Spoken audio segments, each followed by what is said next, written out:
Por 32 anos, Morris Cerullo tem viajado pelo mundo com a poderosa chamada e unção de Deus em sua vida. Proclamando a mensagem de fé, esperança e libertação, pregando a mensagem de salvação e de cura, ensinando a homens e mulheres que Deus quer usá-los para demonstrar que Jesus Cristo está vivo e que Ele é quem disse que era, o Filho do Deus vivo. Não com palavras de sabedoria humana, mas dando evidências do poder de Deus, ensinando homens e mulheres a tomar a ofensiva contra o diabo e a vencê-lo em todas as circunstâncias da vida, redefinindo o que um ministro é. Em mais de 133 nações do mundo, em todos os continentes, muitos milhares têm tido uma experiência espiritual que mudou a vida deles por completo. Em 1962, em Porto Alegre, Deus falou a Morris Cerullo e disse: "Filho, forme um exército." Desde aquele momento, Deus ungiu Morris Cerullo para transmitir o poder de seu ministério a milhares e milhares de outros, a partilhar a unção divina do poder milagroso do Novo Testamento com pessoas de todo o mundo. E é o que ele tem feito. Nas escolas Morris Cerullo de Ministério pelo Vídeo, o termo ministro é definido de acordo com o Novo Testamento. Todo crente se torna ministro ao experimentar uma nova unção, ao lançar mão das chaves do reino e começar a exercitar a sua autoridade através de Jesus Cristo, o Messias. Mais de 450 mil líderes, pastores e leigos em 133 nações já aprenderam que eles também podem realizar as obras de Deus. E agora, este dinâmico e ungido homem de Deus, Morris Cerullo, vem a você de modo muito especial. E se você quer aprender a realizar as obras de Deus, se quer experimentar uma nova unção em sua vida, se quer que Deus o use, a escola Morris Cerullo de Ministério pelo Vídeo é para você. E agora, World Evangelism apresenta a Escola de Ministério pelo Vídeo. Sua vida nunca mais será a mesma. Bem-vindos à escola Morris Cerullo de Ministério pelo Vídeo, uma escola diferente. Glória a Deus. Você está encontrando a resposta à pergunta: que devemos fazer para realizar as obras de Deus?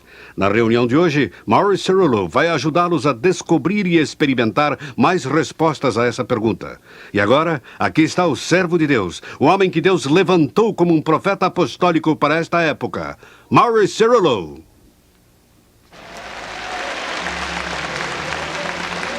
Deus abençoe.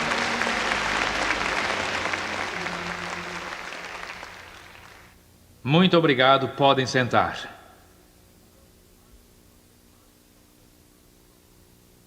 Mais uma vez nós os saudamos no nome que está acima de todo nome, Jesus Cristo, o Filho do Deus vivo.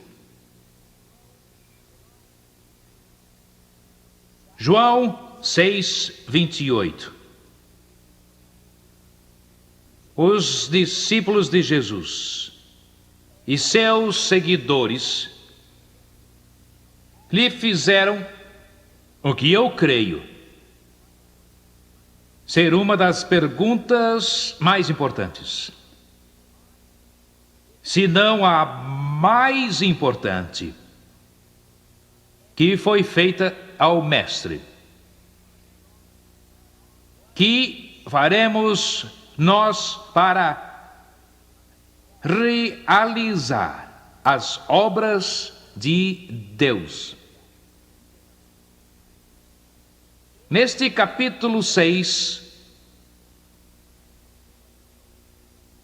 Jesus realizou um dos maiores milagres do seu ministério. E nós estamos falando sobre os eventos que cercarão aquele milagre e a formulação dessa pergunta, que é o tema de nosso estudo aqui. uma grande multidão seguiu Jesus,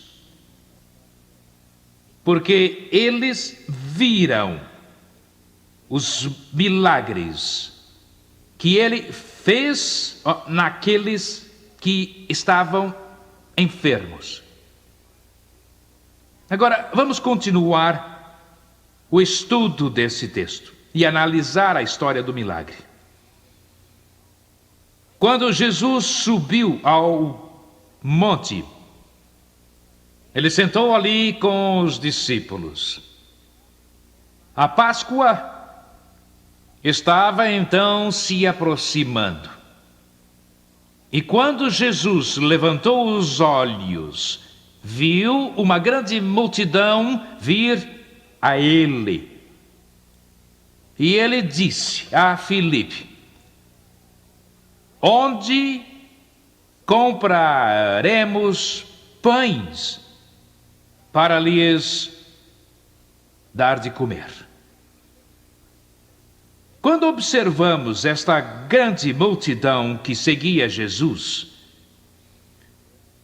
descobrimos que eles vieram após ele, porque eles viram os milagres que ele fez naqueles que estavam enfermos. Descobrimos que não é um homem ou um ministério, nem o exercício de um dom, que é o centro de cura de Jesus Cristo. Nós descobrimos que a igreja, onde 2 ou 3 se reúnem no nome de Jesus, ela é o centro de cura de Jesus Cristo. E nossos olhos não são atraídos à manifestação, por maior que ela seja, de um dom. Não somos atraídos por um instrumento, por maior que ele seja, por um indivíduo, por melhor que ele seja, por mais que Deus possa usá-lo. Mas nossos olhos são atraídos e se fixam e focalizam unicamente em Jesus. Porque onde 2 ou 3 estão reunidos, não ao redor de um dom, nem de uma manifestação, nem ao redor de uma pessoa, mas onde 2 ou 3 estão reunidos juntos em meu nome, ali estarei entre eles. Agora, Jesus perguntou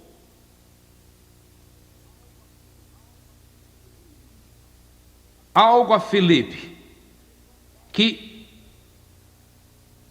levanta outras perguntas para nós, quando entendemos o caráter e a natureza de nosso bendito Senhor. Por exemplo, ele ergue os olhos, ele vê a grande multidão que o seguiu até o monte. E ele diz a Filipe: onde vamos comprar pães para lhes dar de comer? Agora, a primeira pergunta que vem à mente de Maurice Cerullo é esta: se Jesus tinha os dons, a manifestação do Espírito, ele não era capaz Ou ele não sabia o que estava para acontecer? Naquela experiência do menino que estava ali entre a multidão, com 5 pães e com 2 peixes. Eu acho que todos teríamos que concordar, mesmo sem levar em conta se Jesus era onisciente, ou se ele era onipotente, ou se ele podia ser onipresente. Sem levar em conta todos esses detalhes, temos de concluir que mesmo se ele deixou suas qualidades celestiais para vir a este mundo como homem, ele ainda tinha os dons do Espírito Santo, com que fora ungido, manifestando-se em sua vida, porque certa vez ele pôde ver Natanael debaixo da figueira, e Natanael estava bem longe. E Jesus disse: Natanael, eu sei tudo sobre você, porque eu vi você quando estava debaixo da figueira, e você não sabia, mas eu tinha minha visão espiritual em você. Eu estava seguindo você o tempo todo, porque você é um homem escolhido por Deus. Agora, por que ele fez essa pergunta? Se ele sabia que o menino estava lá, se sabia que ele ia operar esse milagre. Jesus ergueu os olhos, ele viu a grande multidão e disse a Filipe: onde compraremos pães para lhes dar de comer? E o versículo seguinte nos dá uma compreensão parcial, mas não temos a resposta completa até chegarmos ao fim do milagre. Mas o versículo 6 diz: mas dizia isto para o experimentar, porque sabia o que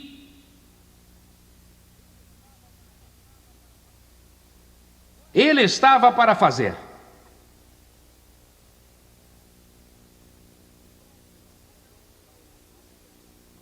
Então, por algum dom ou manifestação do Espírito, podemos chamar de discernimento ou conhecimento, Jesus sabia que ia realizar um milagre. Ele sabia que não precisava ir ao supermercado.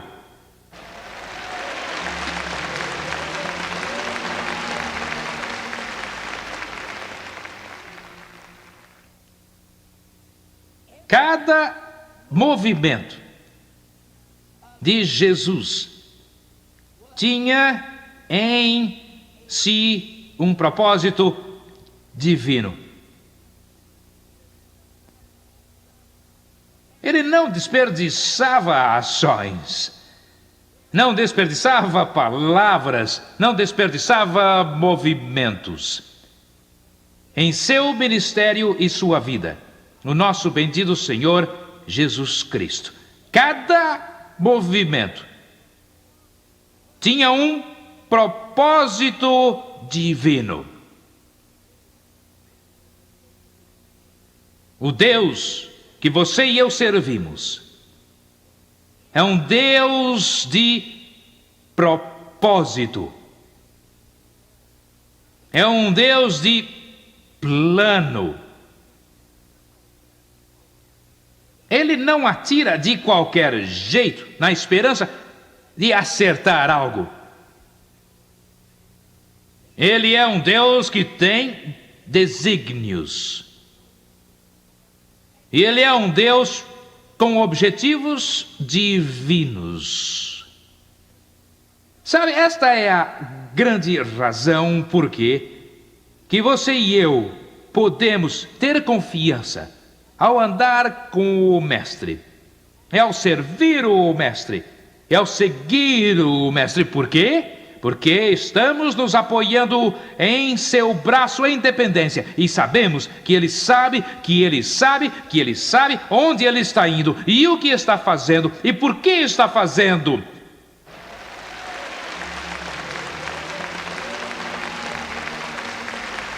Esta é nossa confiança.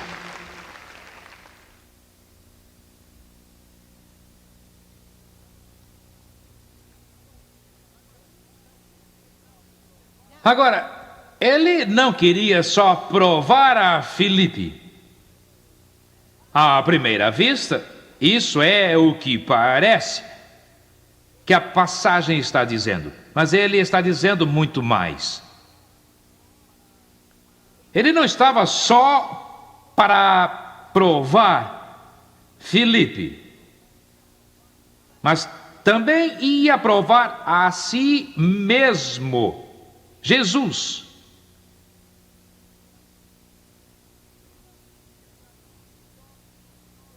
Ele não queria só provar Filipe. O que podia provar sobre Filipe?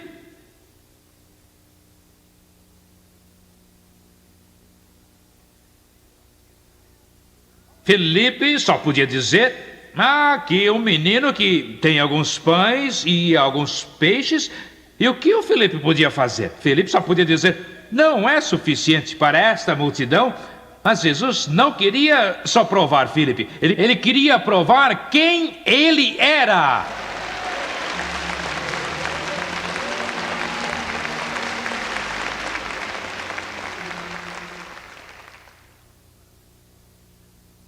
Olhem para suas mãos nesta hora.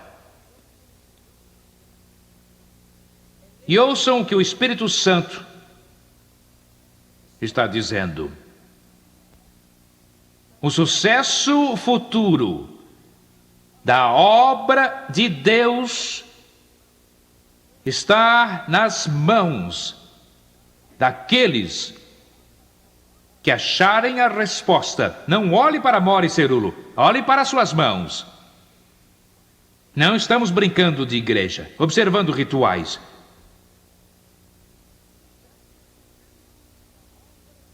O sucesso futuro da obra de Deus vai estar nas mãos daqueles que acharem a resposta a esta pergunta: que faremos nós para realizar as obras de Deus? Isso ele disse para provar quem ele era.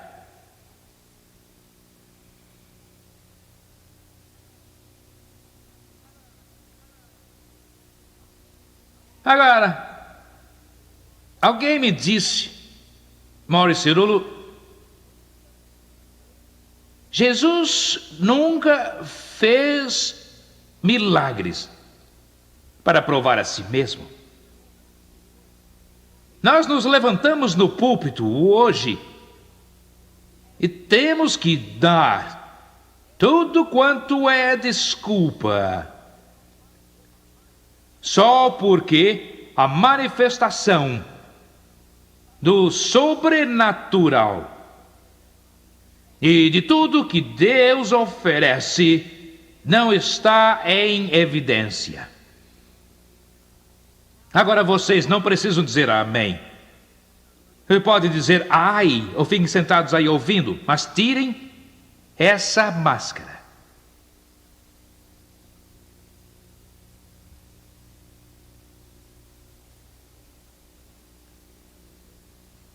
Um dia, Filipe veio a Jesus, e o que ele pediu a Jesus? Ele disse: mostra-nos o Pai. E o que Jesus respondeu? Ele disse: estou há tanto tempo com vocês e vocês não viram o Pai? Eu estou no Pai e o Pai está em mim, e quem me vê a mim vê quem? Está vendo o Pai. Mas quando ele respondeu a Filipe, podia-se perceber que ainda havia certa confusão Então Jesus foi mais adiante e ele disse: muito bem, Filipe, se você não crê em mim pelo que eu digo, então que tal crer em mim por causa das minhas obras?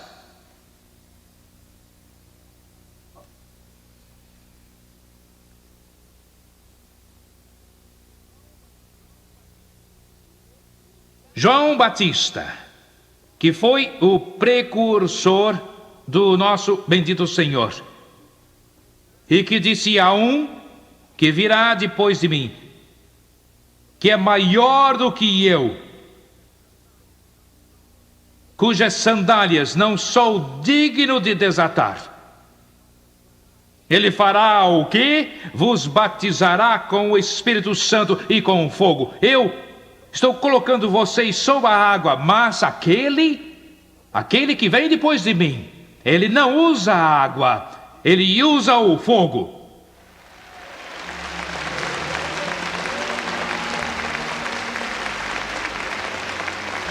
Oh, glória a Deus!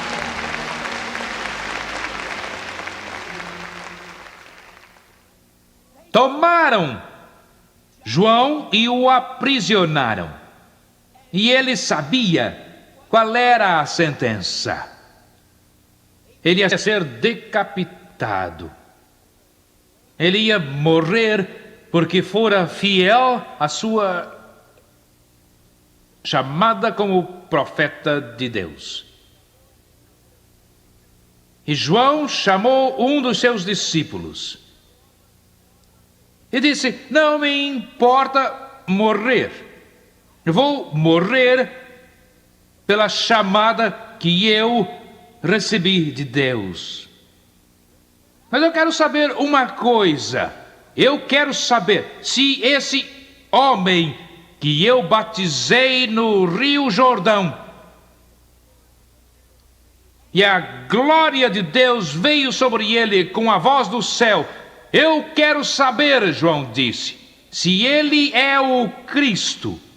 Antes de morrer, por favor, digam-me, é ele o Cristo ou devemos esperar por um outro?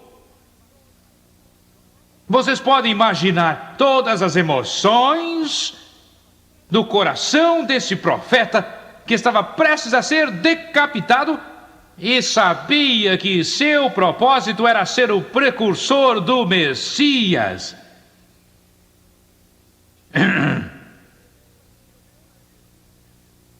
E o mensageiro foi a Jesus e disse: João Batista, teu grande amigo, está na prisão e vai ser decapitado.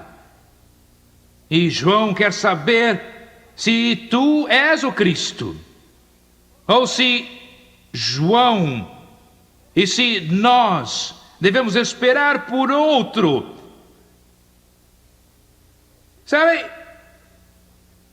Jesus nunca levou aquele mensageiro até a sinagoga e abriu o livro e disse: quero que leia o versículo 16 do capítulo 49 do livro dos profetas. Ele nunca disse: eu vou provar a você doutrinariamente ou teologicamente que tudo está acontecendo como previsto e eu sou ele. Ele nem citou nenhuma das promessas dos grandes profetas que descreviam com clareza infalível a vinda do nosso bendito Messias. Sabe o que ele fez? Ele disse: voltem e digam a João que os cegos veem, os surdos ouvem e os coxos andam.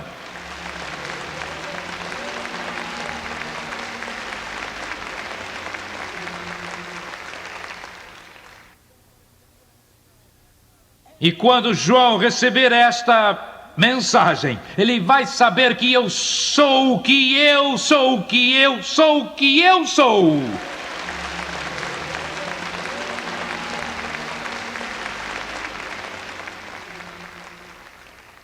Olhe para suas mãos.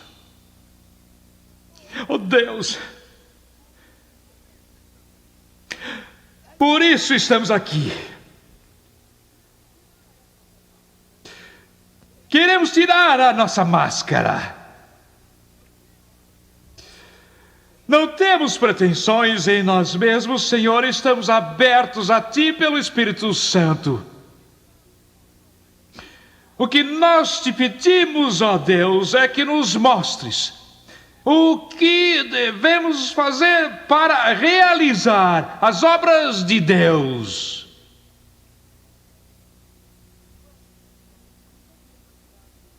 Vamos examinar por um momento.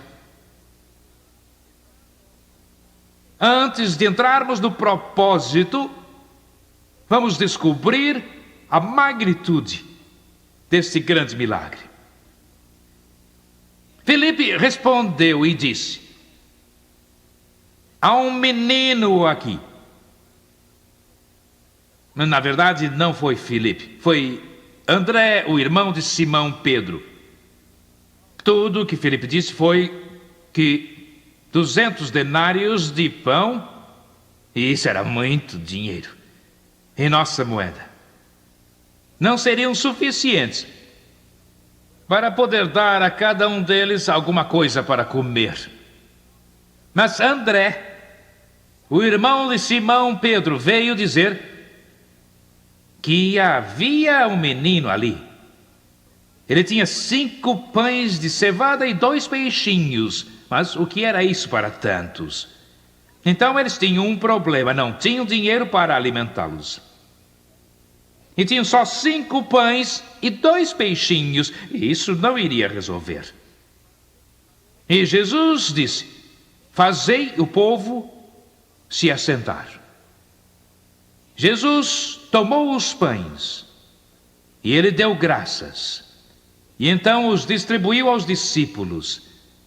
Eles sentaram e comeram quanto eles quiseram. Todos ficaram fartos e recolheram o que sobrou dos 5 pães e dos peixes, e depois de alimentarem a multidão de pessoas, eles recolheram 12 cestos cheios. Agora, isto Jesus fez para provar quem ele era.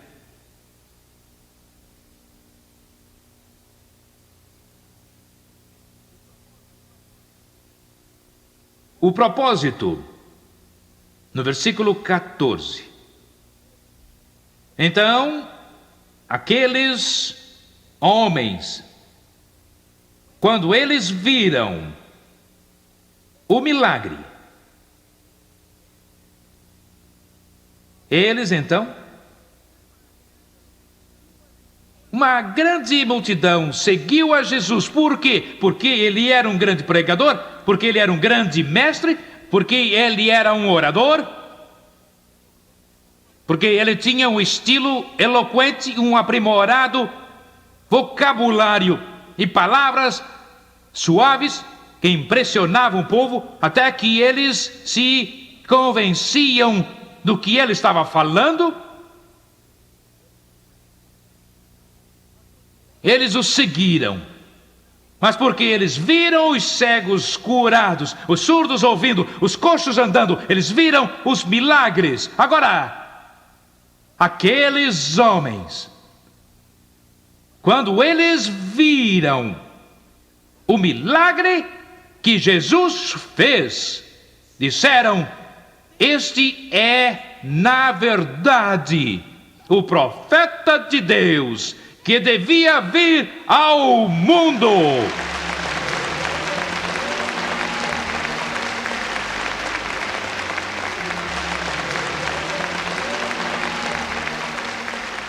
Você diz: Maurice Cerulo, o que é que você está tentando dizer? Estou tentando dizer isto: um milagre genuíno, e 5.000 homens se levantaram na colina e disseram: Jesus Cristo é Senhor! Jesus Cristo é Senhor! Jesus Cristo é Senhor!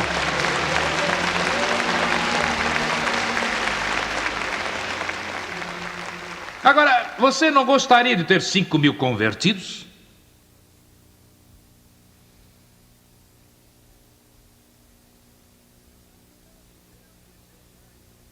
E não me venha com esse olhar estranho.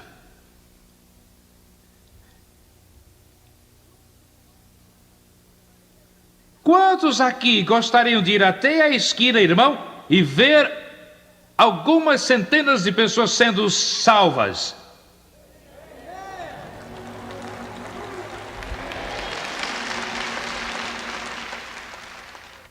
E olha aqui que não estou falando sobre colheitas rotineiras. Não estou falando sobre cristianismo espiritual convencional. Eu estou falando de uma visão, de uma revelação espiritual que capacitou a igreja primitiva a alcançar o mundo. Você diz, Mauri Cerulo, é diferente, aquele era Jesus. Jesus teve 5.000 convertidos, ele era o Filho de Deus.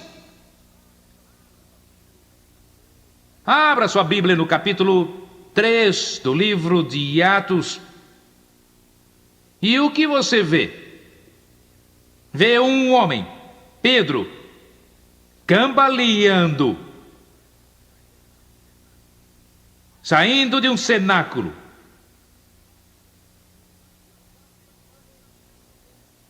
Ele passa pelo templo, onde ele ia dia após dia, e do lado de fora estava um homem coxo de nascença, e todos os dias ele virava o rosto com vergonha, porque só podia pôr uma pequena moeda na mão daquele homem aleijado.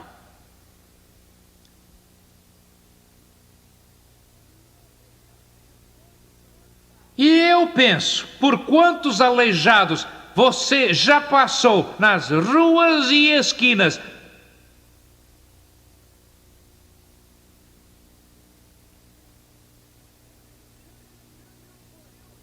desejando em seu coração que pudesse fazer algo mais, além de mostrar um pouco de compaixão.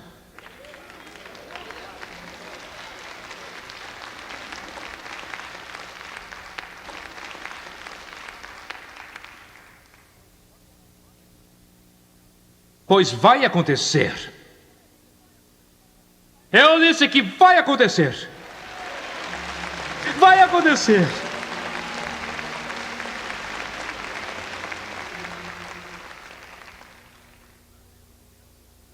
Desta vez, Pedro não precisou virar o rosto com compaixão, mas ele foi direto até aquele coxo. Ele disse, não tenho prata nem ouro. Eu gostaria de poder lhe dar muito dinheiro, mas eu não tenho para lhe dar. Mas eu tenho uma coisa que o dinheiro não compra.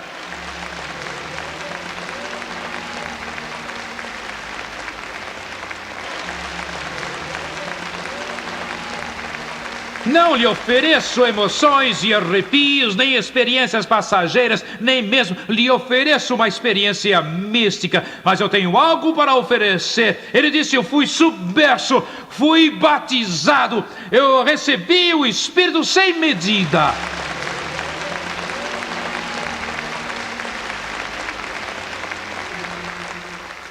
E ele disse, dê-me sua mão. Ele disse, dê-me sua mão. Ele disse, dê-me sua mão. Ele disse, dê-me sua mão. E ele o tomou pela mão, e então o ergueu e o firmou. E o aleijado se levantou e pulou de alegria. Alvoroçou o templo todo, perturbou a ordem do culto.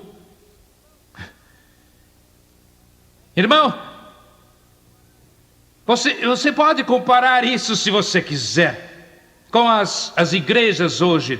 Todo mundo sentado quieto e calmo e reverente. Tudo tem que ser feito com decência e ordem. Eu nunca vi nada permanecer em ordem quando Jesus ministrava, irmão. E quando os discípulos ministravam, eles transtornavam todo lugar onde eles iam.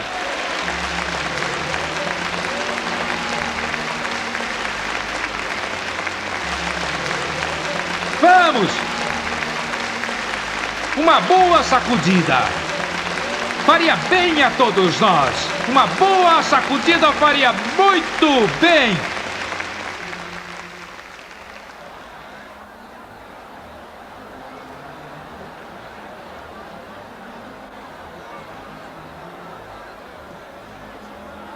Mas lembrem-se, Deus tem um propósito. Deus tem um propósito. Deus tem um propósito. Lembram do propósito porque Jesus veio? 1 João 3:8. Para isto se manifestou o Filho de Deus, para destruir as obras do diabo. Milagres não acontecem só por acontecer. Milagres acontecem para mostrar e para provar que Jesus Cristo é Senhor e que Ele veio aqui para derrotar, destruir as obras do diabo.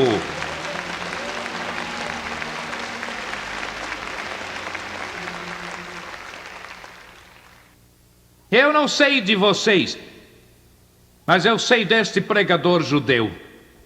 Se eu fosse pastor, eu gastaria mais tempo descobrindo como eu posso realizar as obras de Deus do que organizando o meu calendário eclesiástico para o ano todo para ter esse convidado aqui, aquele pregador ali, e aquele programa aqui, e aquele filme ali, e fazer isso aqui, e fazer aquilo ali, e ter uma programação em ordem.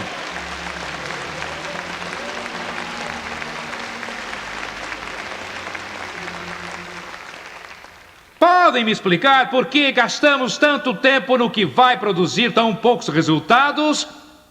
Vamos, você é o pastor. Você é o pastor auxiliar? Você é presbítero numa igreja?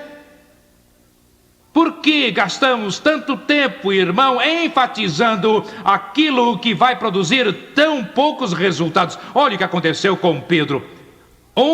Genuíno milagre alvoroçou o templo inteiro. Uma confusão e a notícia correu pelas ruas, irmão, e a cidade toda se reuniu junto à porta daquele templo.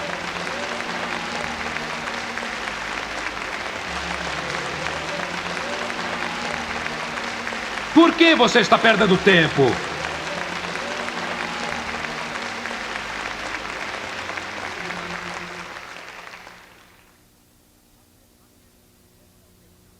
Aquele simples pescador que nunca foi a uma escola bíblica, nunca frequentou um seminário teológico, mas teve uma experiência. Ele se levantou e falou àquela cidade toda. Até que a Bíblia diz em Atos 4:4, o que aconteceu? 5.000 homens. Eu não sei onde as mulheres estavam, mas sei que foram salvas. Mas a Bíblia diz que 5.000 homens, não sob o ministério de Jesus, mas sob o ministério de um pescador.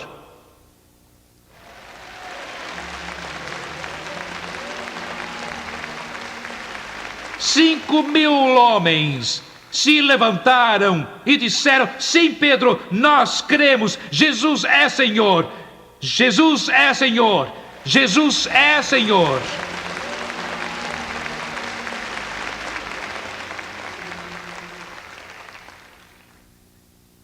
Sabe que Pedro nem sempre foi assim.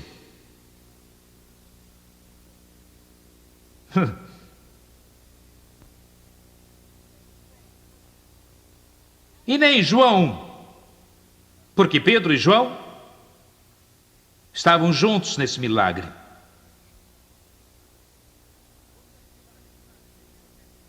Quantos aqui sabem o que Pedro fez quando Jesus estava sendo julgado?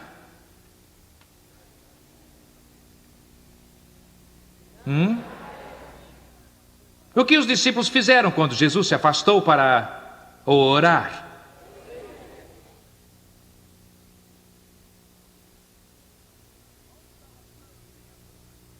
Onde estava Pedro na cruz? Fugindo, com medo, duvidoso, apavorado, com medo de perder a vida. E também porque ele não entendia o que estava acontecendo. E onde estava Pedro na ressurreição? Onde estavam todos os discípulos na ressurreição?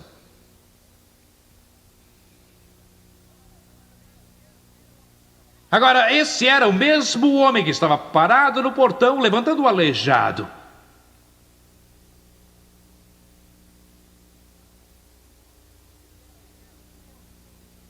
Ele era o mesmo homem, fisicamente. Mas acredite, irmão, ele não era o mesmo homem por dentro. Algo aconteceu com ele.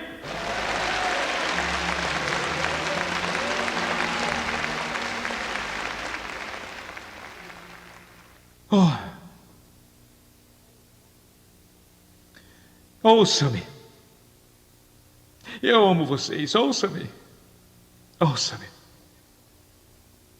O que aconteceu a Pedro e o que aconteceu aos discípulos tem de acontecer a nós.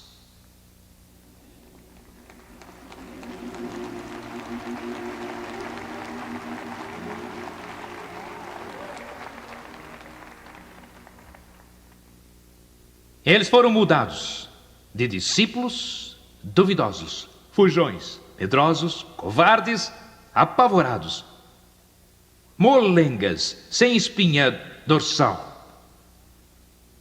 Foram transformados em homens que eventualmente deram a vida por Jesus.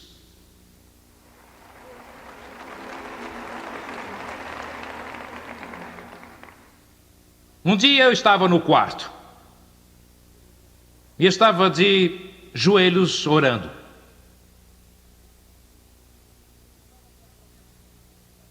E estava me aprontando para o culto da noite. E eu comecei a chorar. E eu disse a Deus, Deus, eu não sei porquê, tu me usas. Agora, isso aconteceu há mais de 20 anos. Um jovem poderosamente usado por Deus.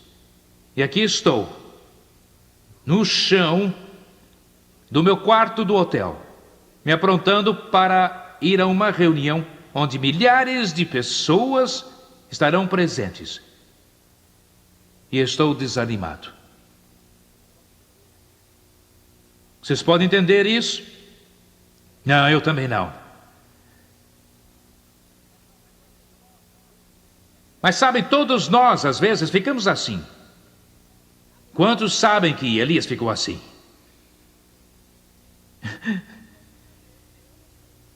E eu disse, Deus, eu não sei por que me usas. Mas Deus disse, Morris, qual é o problema? Eu disse, não sei, Senhor. Eu disse, eu leio a Bíblia, eu até gosto de orar. Sabem, eu abraço a Bíblia assim, desse jeito. Vocês não fazem nada assim, tão sentimental e infantil. Mas eu gosto de pegar a Bíblia e abraçá-la quando eu vou orar. De fato, muitas vezes eu vou dormir à noite, eu ponho a Bíblia bem no meu peito. Eu vou dormir com a Bíblia no peito assim, a noite toda.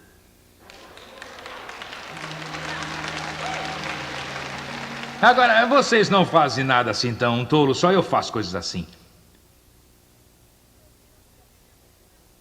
E eu peguei a Bíblia, porque eu estava deitado ali no chão, no quarto, e eu tinha a Bíblia, eu peguei e eu disse, Senhor, eu olhei para a Bíblia, eu a folhei para ele assim e disse, quando eu leio sobre os grandes homens de Deus na Bíblia, na tua palavra, eu disse, Senhor, eu me sinto tão inferior, me sinto tão insignificante.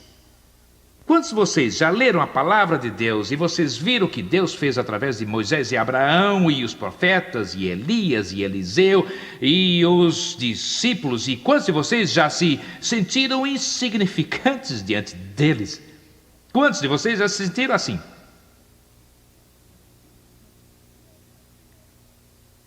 E eu disse, Senhor, se tu tão somente fizesse algo por mim. Deus disse, o que você quer que eu faça por você, Morris? Agora, quantos aqui creem que Deus fala conosco? Eu disse, se eu pudesse ser como um desses homens de Deus aqui na Bíblia, se eu pudesse ser como um deles, eu disse, eu seria tão feliz. Deus disse: muito bem. Você quer ser igual a quem?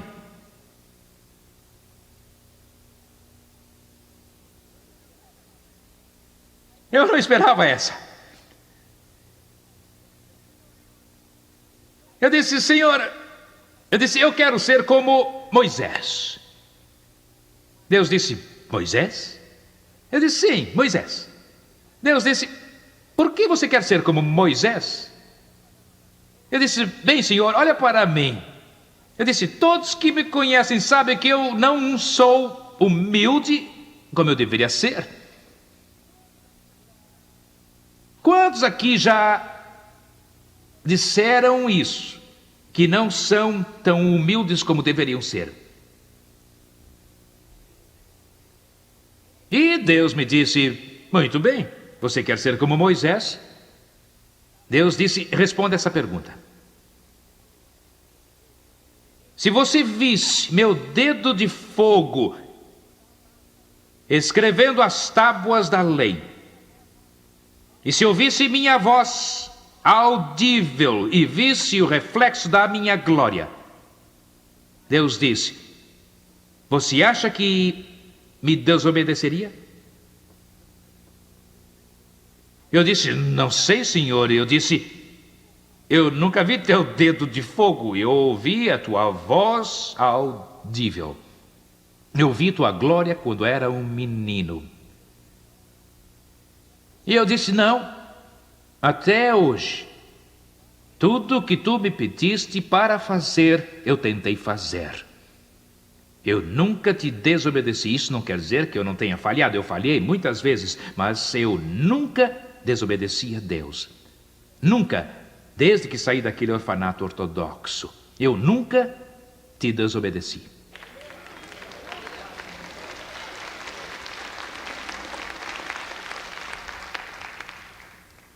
E Deus então me disse: filho, Moisés fez isso.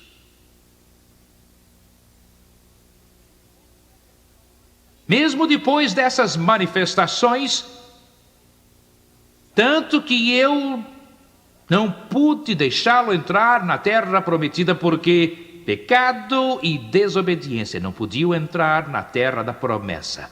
Por isso foi que aqueles judeus que me desobedeceram tiveram que morrer no deserto, e eu precisei levantar uma nova geração.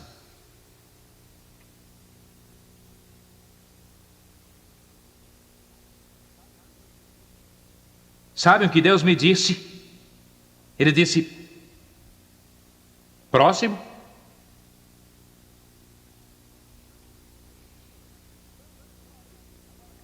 Vamos, próximo. Agora, isso não quer dizer que nós estamos depreciando Moisés. Vemos tantas características na vida de Moisés que são admiráveis e todos devemos imitar. Mas Deus disse: próximo. Você quer ser igual a quem? E eu disse: está bem, Deus. Eu disse: esquece Moisés.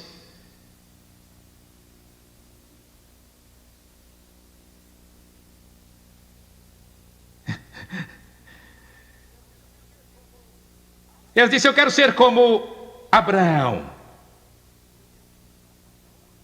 Deus disse: Abraão? Eu disse: sim, quero ser como Abraão. Deus disse: por que você quer ser como ele? Eu disse: bem, Deus, Abraão foi o pai da fé.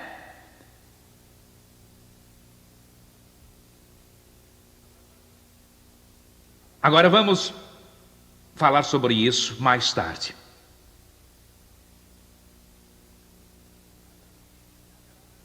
Mas o que Abraão tinha era sua obediência, que lhe foi atribuída como fé.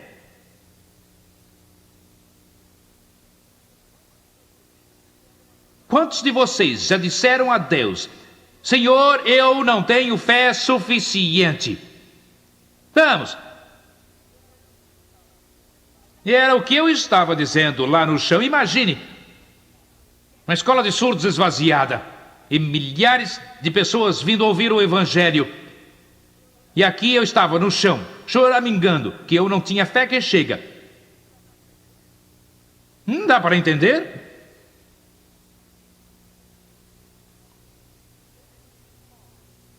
Deus me disse: Morris,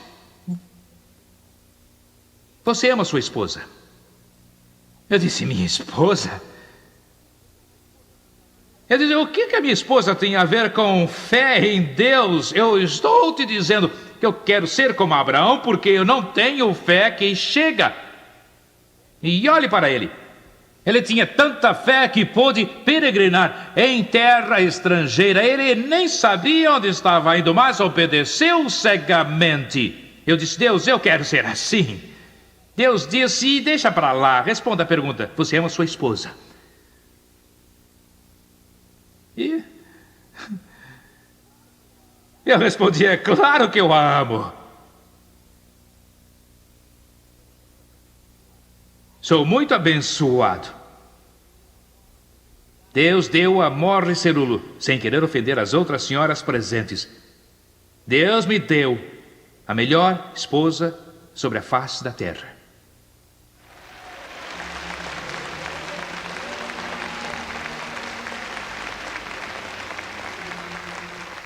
Somos casados há mais de 30 anos e ela nunca me deu problema algum.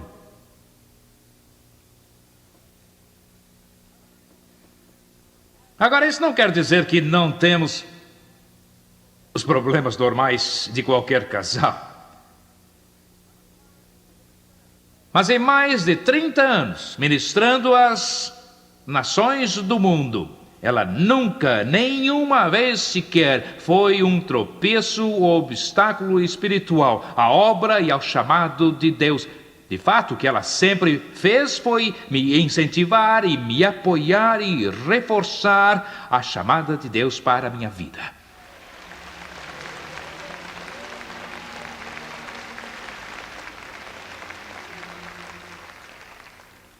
Eu disse: é claro que eu amo minha esposa.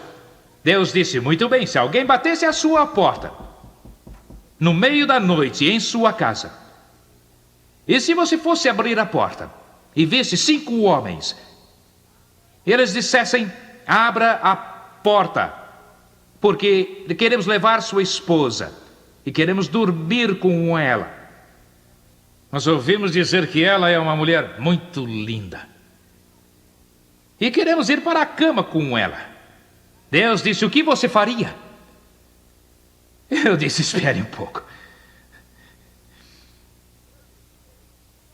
Eu disse: Deus, tu sabes todas as coisas, não precisas me perguntar isso.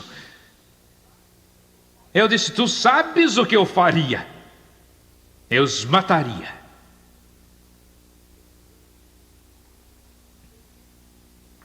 Sim. Irmão, pode dizer o que você quiser, crente ou não crente. Eu pecaria o que estivesse ao meu alcance e pobre deles.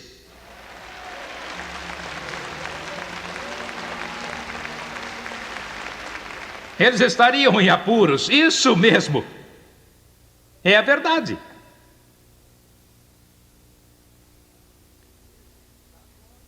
Deus disse: sabe, Morris, conheço você e sei que é o que você faria. Sabe, eles teriam que pular sobre o meu cadáver para chegar a ela. Eu não os deixaria passar. Teriam que me matar primeiro.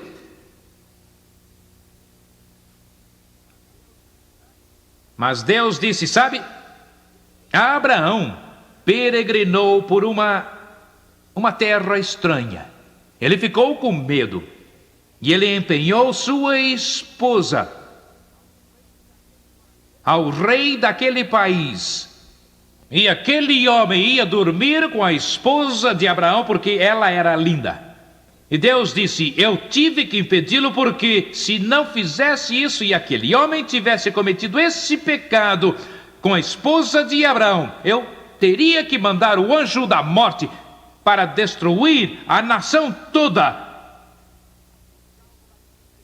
por causa daquele pecado.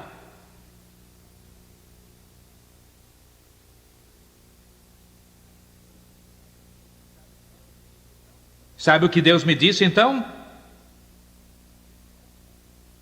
Isso mesmo. Me disse, próximo.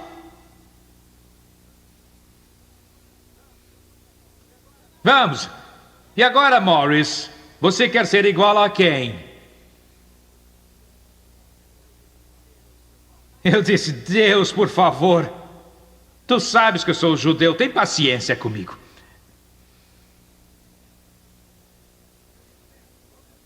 Eu disse, certo, vamos esquecer Abraão. É só mais um, Senhor. Ele disse, está bem, quem? Eu disse, se não posso ser como Moisés ou Abraão, e lembre-se, não estamos depreciando aqui. Quantos aqui entendem isso? Eles foram grandes líderes, grandes homens de Deus. Eu disse, se eu não posso ser como eles, eu disse, Senhor, quero ser como Davi. Deus disse, Davi? Por que você quer ser como Davi? Agora, quantos aqui já disseram a Deus, não só que você não é o humilde que chega, quantos aqui já disseram a Deus que não só que você não tem fé que chega, mas quantos aqui já disseram, Deus, eu não te busco que chega?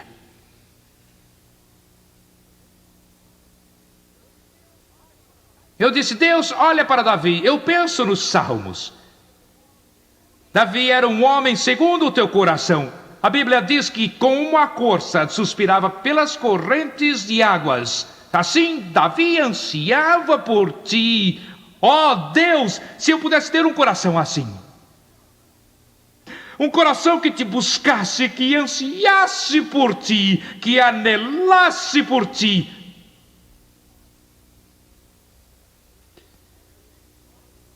Deus disse, Morris, você já matou alguém? Eu disse, eu? Sim, estou falando com você, Morris. Eu disse, não, nunca. Deus disse, você já tirou a esposa de outro homem? Eu disse, não, Deus, eu não fiz isso. Eu nunca tirei a esposa de outro homem. Eu nunca matei ninguém. Deus disse, é verdade, Morris. Mas Davi fez isso. Esse grande rei, esse grande líder, viu uma linda mulher e a desejou, e tomou essa linda mulher e cometeu adultério com ela, e chamou o marido dessa mulher e o mandou para a frente de batalha para morrer.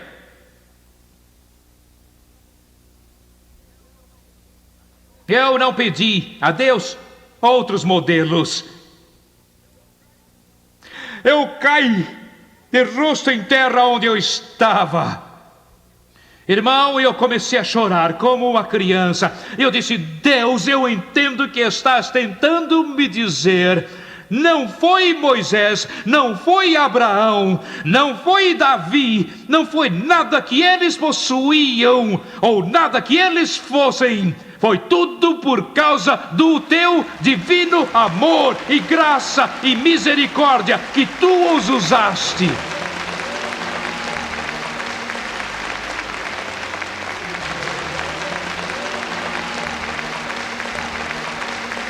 Amém. Irmão, eu quero dizer uma coisa a vocês, e vamos afastar o diabo para longe de nós, irmãos.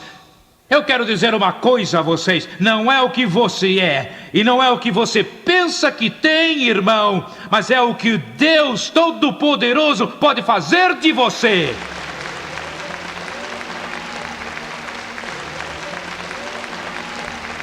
Que revelação poderosa recebemos nesta reunião. Sim, Deus quer que você tenha uma experiência pessoal com Ele, para poder sair com poder e cumprir a grande comissão.